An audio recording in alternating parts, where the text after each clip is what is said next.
Ternyata semudah ini, tapi banyak banget pengusaha yang nggak sadar. Buat bikin klien tertarik, mau investasi dan kolaborasi sama brand kita. Nggak usah pakai lama, langsung aja kita bahas cara bikin company profile yang powerful buat bisnis kamu.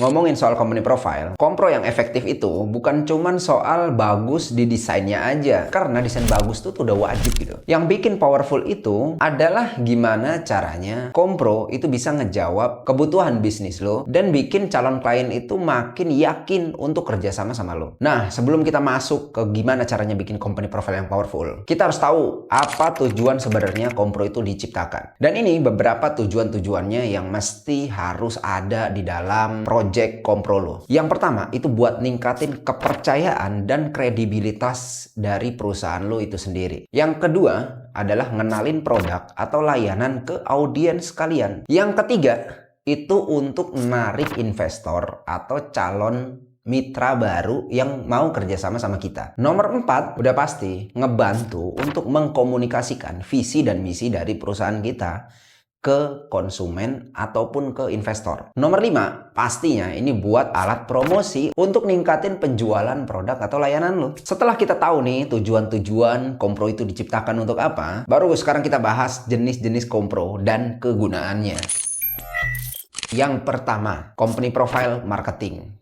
Istilah ini memang HTN ciptakan sendiri ya. Fokusnya buat masarin produk dan layanan serta untuk ningkatin kepercayaan dan kredibilitas perusahaan kalian ke target market kita supaya mereka itu benar-benar siap untuk beli produk kita. Yang kedua adalah company profile franchise. Fokusnya di sini adalah untuk undang mitra-mitra baru yang pengen kerjasama dengan kita atau jadi mitra brand kita. Dengan cara kita kasih gambaran potensi bisnis yang meyakinkan calon mitra ini. Nomor 3, company profile untuk internal kita sendiri, yaitu company profile internal. Fokusnya ini buat makin ngenalin perusahaan kita, visi misi dan nilai-nilai perusahaan ke internal karyawan kita sendiri. Tujuan utamanya adalah memastikan seluruh tim itu memahami arah dan strategi perusahaan kita. Nomor 4, company profile investasi. Fokusnya di sini adalah gimana menarik para calon investor untuk menanamkan modalnya untuk ngembangin bisnis kita supaya lebih besar. Dengan cara meyakinkan para calon investor untuk tahu potensi keuntungan dan keberlanjutan bisnis yang kita bangun ini. Nomor 5, company profile partnership. Nah, untuk yang satu ini fokusnya adalah ngebangun hubungan kedekatan dengan para mitra-mitra kita dan menarik para mitra kita untuk nawarin kolaborasi dan kerjasama yang saling menguntungkan bersama antara brand kita dan brand mitra kita. Dan itu adalah